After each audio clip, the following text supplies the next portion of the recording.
그래서 참 무엇보다도 행복에 있어서 기쁨은 참 중요한데, 그러면 기쁨만이 행복이 전부냐? 또 그렇지 않은 것 같아요. 우리가 진정한 행복을 좀 생각해 보면 기쁨뿐만 아니라 감사가 있어야 되는 거예요. 그렇죠, 감사가.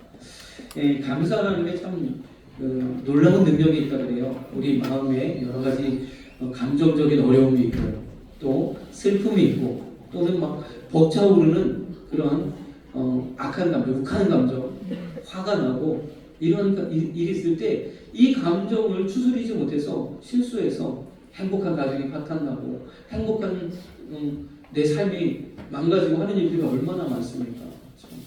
그래서 이 욱하는 성격 다스리지 못해서, 예전에 그런 얘기가 있더라고요. 어떤 재소자가 참 피치 못할 그런 일에 연루가 돼서 원치 않는 그런 죄를 범하고 감옥에 갔어요. 근데 그 감옥 안에서 말씀을 듣고, 목사님의 말씀을 듣고 정말 회개를 했습니다. 그리고 막 새 사람이 됐어요.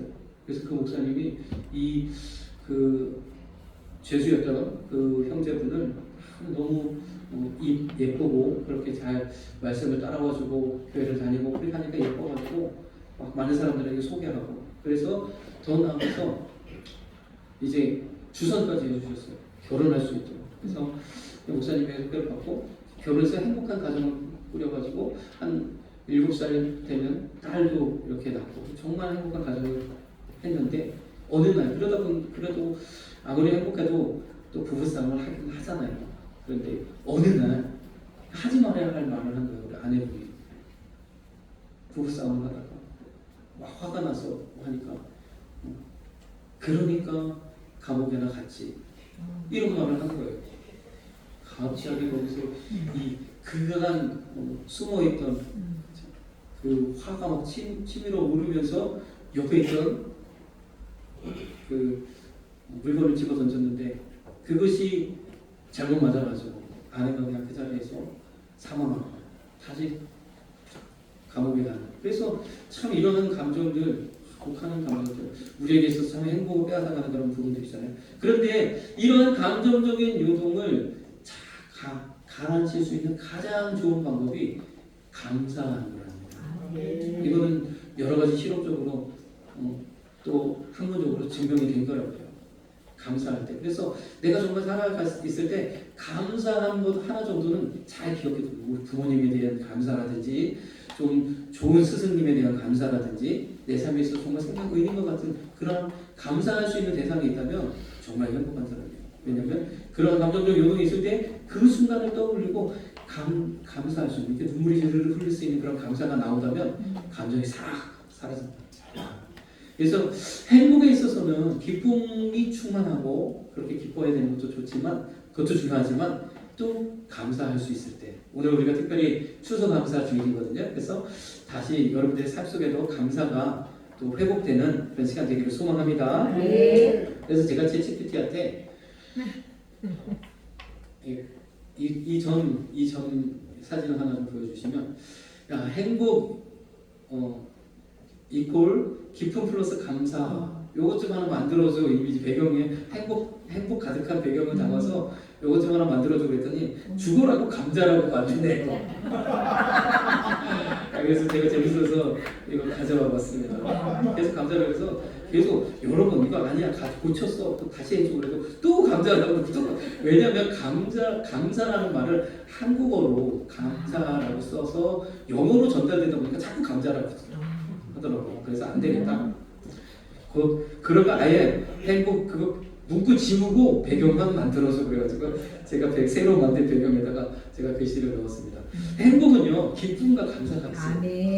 그렇죠. 여러분들의 삶 가운데도 이와 같은 행복이 넘치시길 간절히 소망합니다. 그래서 이번에는 우리가 참 추수감사절이기도 하고 감사를 한번 좀 생각하면서 요 찬양을 한번 좀 드려보기를 소망합니다.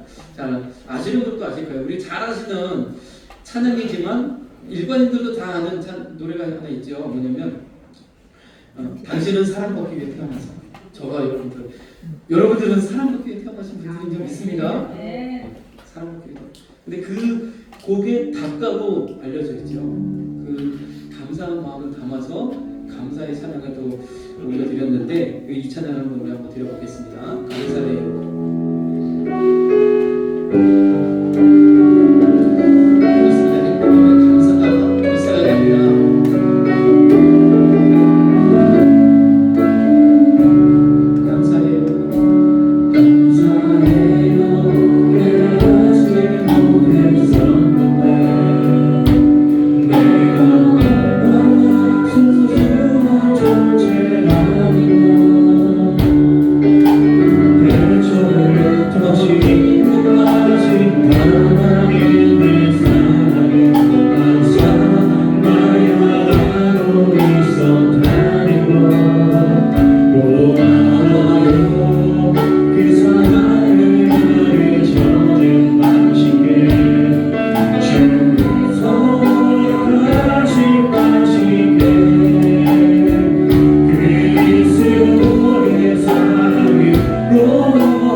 성경의 데살로니가 5장 16절에서 18절 말씀을 보면 여러분들 잘 아시는 말씀이죠. 이렇게 간판 같은데 또는 가게 같은데 이렇게 액자로 많이 걸려있는 말씀이기도 하죠. 항상 기뻐하라, 쉬지 말고 기도하라, 범사에 감사하라. 이는 그리스도 예수 안에서 너희를 향하신 하나님의 뜻이니라. 제가 행복하기 위해서 필요한 것이 기쁨과 감사라고 했는데 여기 이렇게 말씀하고 있어요. 항상 기뻐하라. 범사에 감사하라. 이것이 하나님의 뜻이다. 아멘. 하나님은요, 저와 여러분들이 항상 행복하게 원하시는 줄 믿습니다. 아멘. 행복한 게 하나님의 뜻이에요. 그런데요, 재미있는 것은 여기에 17절 하나가 더 들어가 있어요. 쉬지 말고 기도하라. 재미있죠? 그래서 성경은요, 행복에 대해서 말씀하실 때 기쁨, 감사, 그리고 기도를 얘기하고 있어요. 놀라운 일입니다. 사도행전 17장 22절에 이런 말씀이 있습니다. 이 사도 바울이라는 우리 위대한 전도자이시고 그러한 이 사도이신 이 바울이라는 이름의 사도가 계신데요. 그분이 그리스 아테네에 전도하러 갔을 때 그곳 사람들을 향해서 이렇게 이야기하는 거예요. 너희를 보니 범사에 종교성이 많도다. 그리스가 그랬잖아요. 그리스 신전 멋지게 만들었고, 뭐 그리스 로마 신화 우리가 잘 아는 것처럼 수많은 신들이 있고, 심지어는 알지 못하는 신에게라는 언노운 신에 대한 그런 것도 있더라고요. 언노운 갓. 그래서 참 이런 말씀이 있는데 이 말씀이 이상하게도 우리 한국 국민에게도 해당되는 것 같아요. 우리 한국 사람들도 굉장히 종교성이 강한 흔적들이 이겁니다. 무속이라는 게 바로 틀어주시네요. 네, 한번 우리가 한번 보겠습니다. 흔적들이 이겁니다. 무속이라는 게 꼭 불판만을 의미하는 건 아니지 않습니까? 점을 보거나 인생 상담을 하는 등등 워낙 익숙하다 보니 관련 시장 규모도 어마어마하게 큰데요. 한 해외 리포트에 따르면 우리나라 지난해 점술 시장 규모가 약 2조 3천억 원에 달합니다. 이게 얼마나 큰 규모냐면요. 우리보다 무속 시장이 큰 곳이 사실상 인구 14억의 인도 여기밖에 없습니다. 일본과 뭐 비슷한 규모라고 하지만 일본 우리보다 인구가 2배가 훨씬 넘죠. 뭐 인구 등을 감안하면 사실상 우리가 압도적으로 큰 셈입니다. 심지어 우리 시장은 드러나지 않는 경우가 워낙 많아서 공식 발표보다 훨씬 시장의 규모가 클 것으로 보입니다. 자, 그런데 진짜 놀라운 건 사람 숫자거든요. 무속 관련 인구가 공식적으로만 80만 명, 비공식까지 합치면 200만 명이나 된다고 합니다. 가능하십니까? 이 숫자면 울산, 김해, 포항에 계신 분들을 다 합친 숫자고요. 우리나라 성인 20명 중 1명이 무속인이라는 소리입니다. 전국 편의점이 5만 5천 개쯤 되는데 점집은 그보다 10배쯤 많을 거라는 계산도 나옵니다. 아주 충격적이죠. 우리가 잘 안 찾아봐서 그렇지 오피스텔이나 주택가에도 점집이 많고 또 요즘은 앱이나 전화 상담으로 젊은 세대부터 노년층까지 중요한 일을 앞두고 아니면 뭔가 잘 일이 풀리지 않을 때 아주 쉽게 찾아갑니다. 그렇습니다. 참 더 많은 이야기가 있지만 참 기독교계에서도 발표에 의하면 교회 숫자는 주는데 이런 무속과 관련된 그런 부분들은 늘어나고 있다고 통계되어 있더라고요. 참 안타까운 일입니다.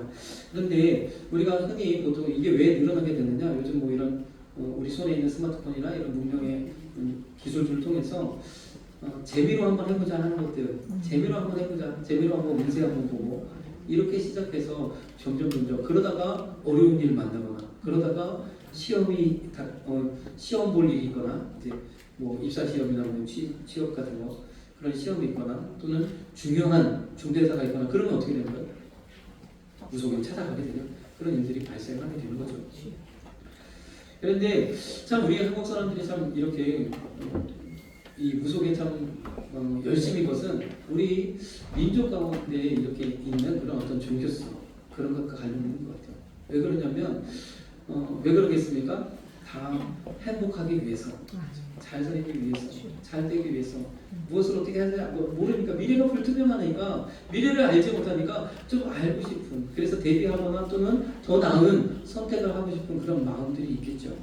그런데요, 왜 무속이 문제가 되느냐? 요 지금 이제 영상은 이제 무속인들이 이렇게 많이 늘어나고 우리 한국 사회가 자꾸 무속화되는 것에 대한 이제 경고를 이야기하는 건데요. 근데 이것이 왜 문제가 되겠습니까? 왜냐하면 이것이 어떤 건강한 방식의 우리는 영적인 그런 존재들이 되다 보니까 우리 안에 또 다른 능력, 영성이라는 게 있는데 이것이 잘못된 길로 가게 되는 그런 부분들이 있기 때문에 그렇죠. 그래서 결국 거기에 매이고 그리고 여러 가지 가장 탐진하고 하는 일들이 생기기 때문에 그래요. 왜 그러냐면 이러한 무속과 관련된 그래서 흔히 우리가 이런 것들을 영적이다, 영적인 어떤 일이다 그렇게 여기는데 그런데 잘못된 게 있어요. 뭐냐면 우리가 알고 있는 이런 영성, 특히 기독교 교회의 영성이라는 것은 본질이요 무엇이냐면 본질이 사랑입니다. 네. 우리가 주님 안에서 이러한 이 영적인 은혜를 누린다는 것은 그것을 통해서 내 이웃을 내 몸같이 사랑하라 하는 그 사랑을 실천하기 원하는 거죠. 그래서 많은 좋은 일들을 하고 슈바이처 박사와 같이 많은 가난한 사람들 또 의료 혜택을 받지 않는 사람들에게 나아가서 이런 것 봉사하는 그런 분들은 이러한 주님의 사랑 이런 영성을 바탕으로 그 일들을 감당하게 됩니다. 그래서 자, 이 영성의 본질이 사랑인데 무속과 관련해서 사랑이 없거든요. 사랑을 찾아볼 수가 없습니다. 그래서 오늘 정말 우리를 행복하게 할 수 있는 그 사랑 가운데로 우리가 나아가야 될 줄 믿습니다. 네.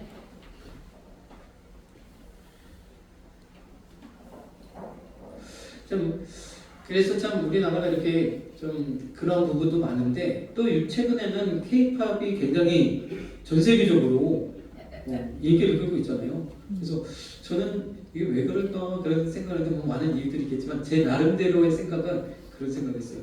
자, 여러분 아까도 제가 이제 잠깐 항상 기도하라, 쉬지 말고 기도하라, 범사에 감사하는 그 말씀을 가지고 우리가 행복의 조건이 기쁨과 감사인데 그 중에 기도가 있다는 사실을 말씀을 드렸어요. 그러면서 이런 영적인 일에 대한 이야기를 자꾸 꺼내는데 이 행복과 이런 영성과에는 아주 기묘한 유사성이 있습니다.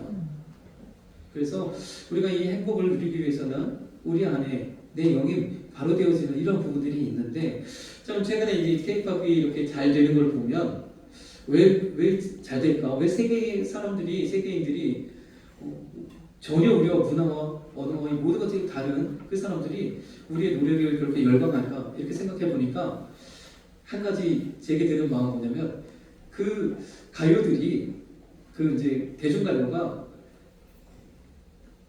모든 대중가요가 다 그런 것 같아요.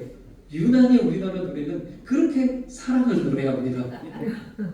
물론 그것이 남녀간의 사랑일지라도 그렇게 사랑을 노래해요. 다 천편일률적으로 사랑을 이야기합니다.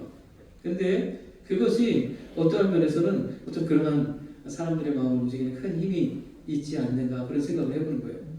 영성의 어떠한 그러한 본질적인 부분들을 건드리지 않는가 그런 생각을 하는 거죠. 이건 저만의 생각입니다. 뭐 다른 이유들이 많이 있겠죠.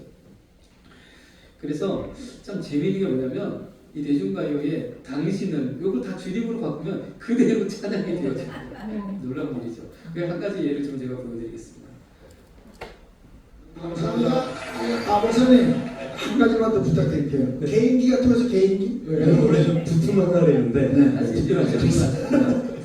님과 함께는 주님과 함께 사랑하는 예수님을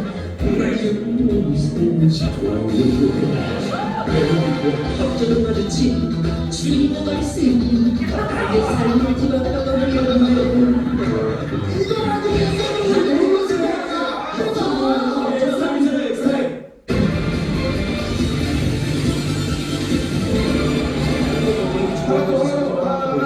개인기도 있어요? 믿음 약해서라는 노래가 있는데요.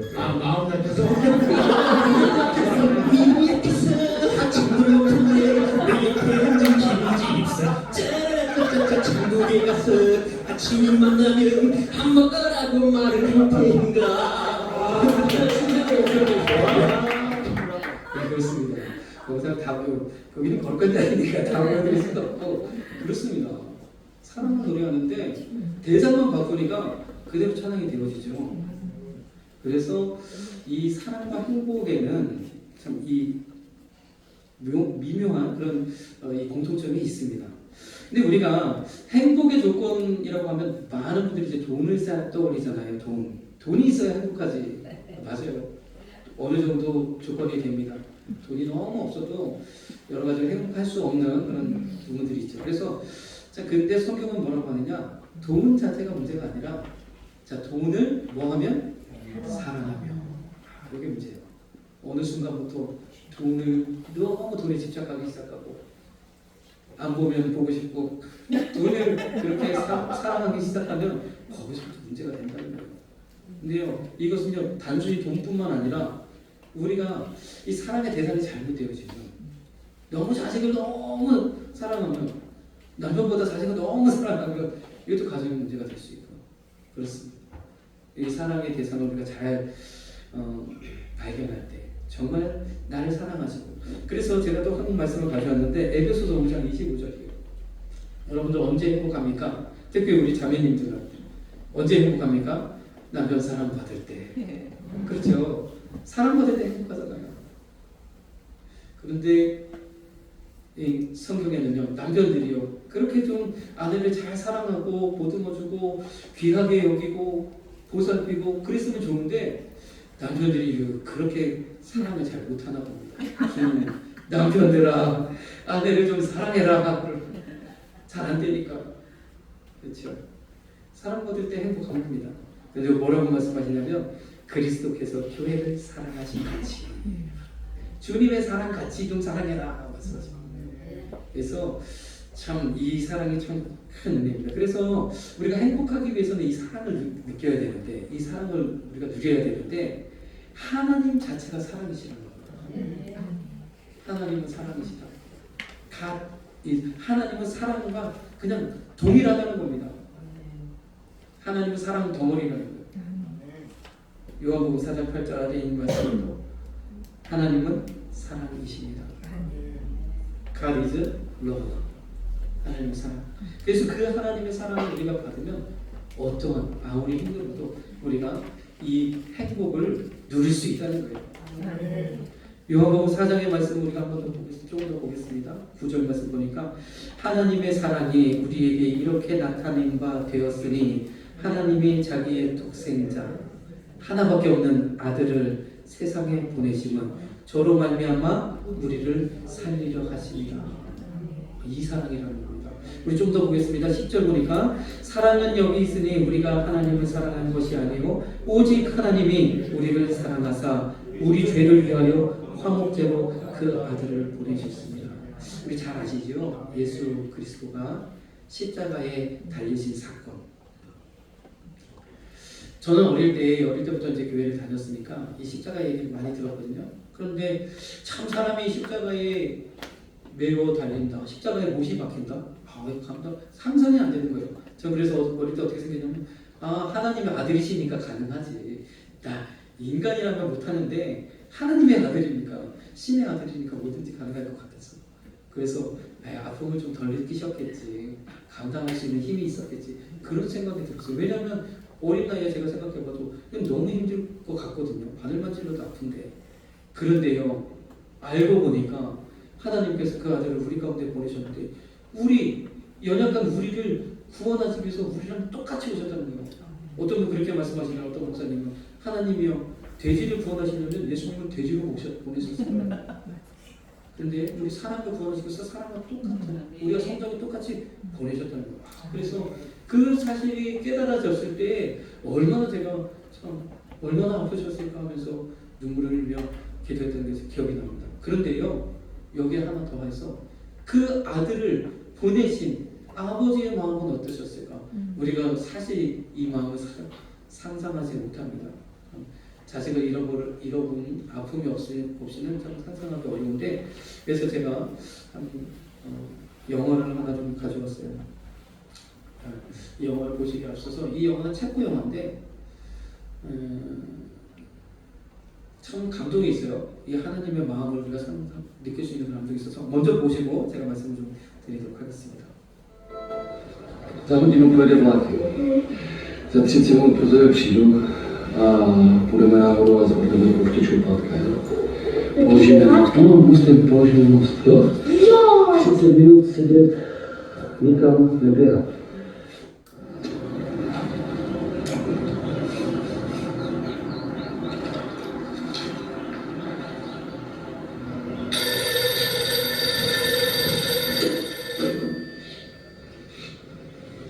이거였으네.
마리오!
기차 안에 사람들이 살려야 할까, 내 아들을 살려야 할까, 그러나 그 선택을 할 수밖에 없었던 이 아버지의 마음.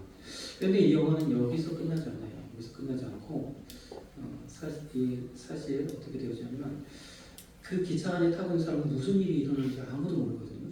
근데 한 사람이 그 안에서 그 아버지와 눈이 마주쳐요.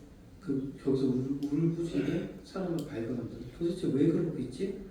그 사람은 이제 정말 절망 가운데서 인생을 포기하고 완전 인생 밑바닥까지 가서 이러다가는 여러 가지 자살 충동과 그런 것에 시달렸던 마약 중독자였는데 그 사람이 그걸 발견하고 나중에 기차에서 내리고도 그 모습이 계속 잊혀지지 않는 거예요.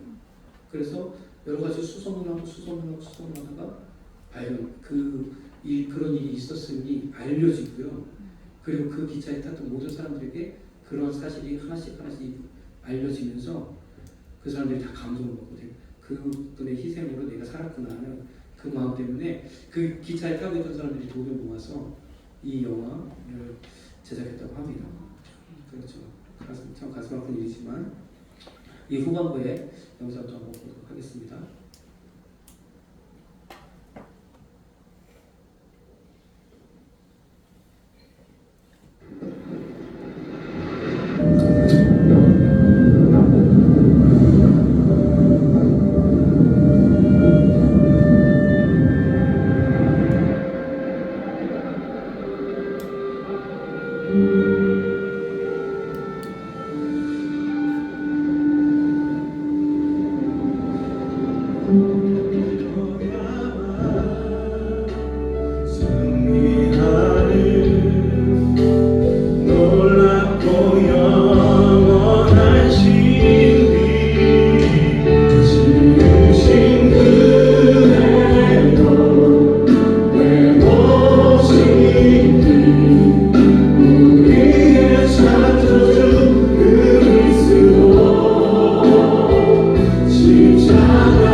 그래서 그 여인이 그 소식을 듣고 정말 마음을 고쳐졌고 새 사람이 되었다는 그런 얘기죠.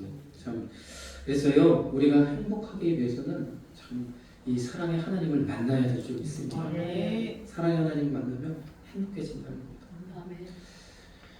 요한복음 15장 9절에도 이렇게 말씀하세요. 나도 너희를 사랑하였으니 나의 사랑 안에 거하라. 그랬습니다. 우리가 분위기가 많이 무거워졌는데 다시 그래서 그렇습니다. 우리 주님 만나면 행복해지는 거예요. 하나님 만나면. 마태복음 6장 33절은 참 유명한 또 말씀입니다.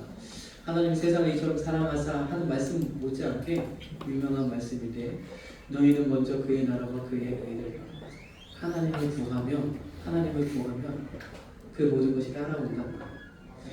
하나님을 구하시는 저와 여러분 되시길 소망합니다. 그래서 우리가 이 말씀에 찬양이 있습니다. 이 찬양 우리가 함께 좀 드려봤으면 좋겠는데요.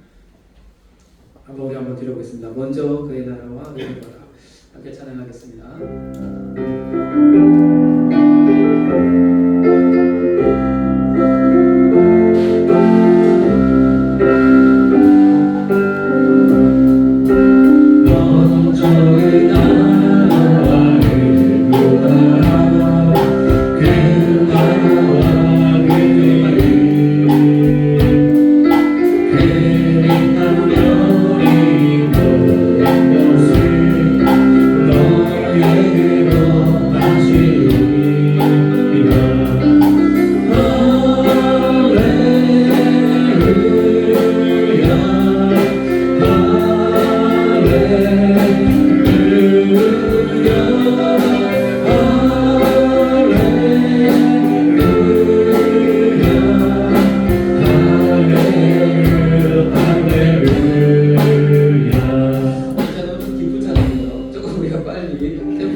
한번 불러보는데 여기 딱 보니까 이렇게 하나, 둘, 셋, 네 개 이렇게 딱 돼 있어. 요 가운데 계신 분들은 이쪽으로 붙으면 될 것 같아요. 숫자가 없는 쪽으로 맨 끝으로 붙어서 자 여기 첫 번째 그룹부터 먼저 그 나라와 의를 구하라 그 나라가 그 일을 하면 두 번째 그룹이 먼저 그 나라 같이 들어가면 됩니다.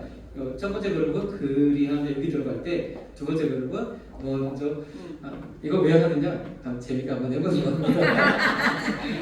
이것도 한번 해보고 싶었거든요. 그래서 우리 한번 해봅시다. 자, 우리 노 반주, 노 마이크로 한번 해보도록 하겠습니다. 자, 우리 첫 번째 그룹부터 잘 하셔야 됩니다. 처음 시작이 중요합니다. 시작이 반입니다. 자, 하나, 둘, 셋, 넷. 먼저 그 나라와 구하라.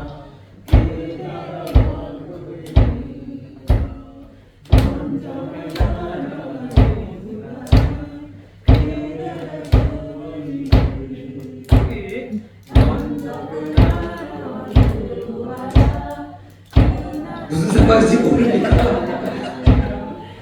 다시 한번 해보겠습니다. 다시 한번. 자, 소리를 크게 해주셔야지. 자, 조금 톤을 높여서 먼저 그 나라와 의를 구하라.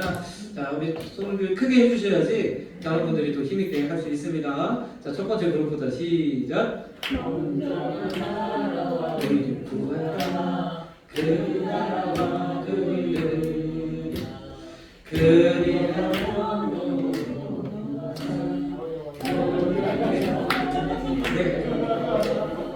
먼저 그 나라와 의를 구하라 그 나라와 의를 먼저 그 나라와 의를 구하라 그 나라와 의를 그들이 하나님 모든 것을 너에게 더하시리라.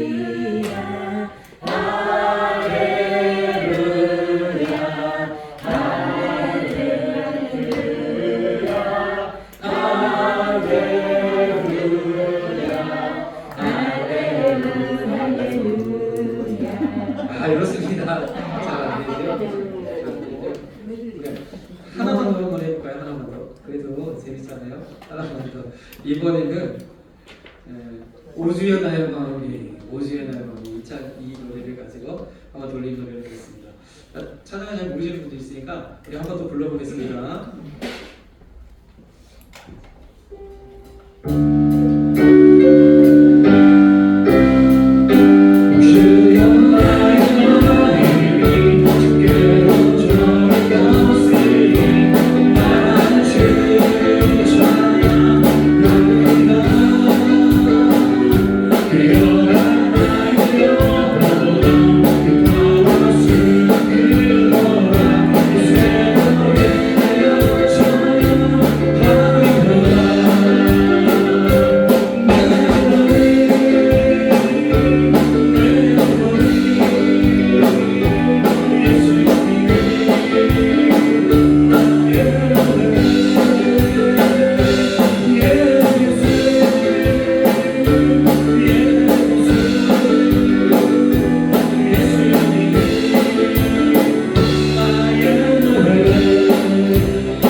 잘못만 들었네. 자, 그렇습니다. 제 찬양을 가져온 이유는요. 그렇습니다. 하나님 만나면 행복해지신다. 아멘. 하실 수 있다면 지금 이 시간에 결단하시길 소망합니다. 확정하시기를 소망합니다. 아멘. 마음을 결단하고요. 마음을 여시고 주님을 모셔드리면 영접하면 주님 내가 주님을 믿기를 바랍니다. 예수님께서 나의 죄를 지시고 십자가에 죽으심을 내가 믿습니다. 이렇게 고백하면요 주님이 찾아오시고 아까 보여주셨던 그 사랑을 저와 여러분들에게 부어주십니다. 기도하겠습니다. 사랑의 주님 감사합니다. 오늘 추수 감사주일 특별히 주님 초청 천국 잔치로 예배드릴 수 있습니다.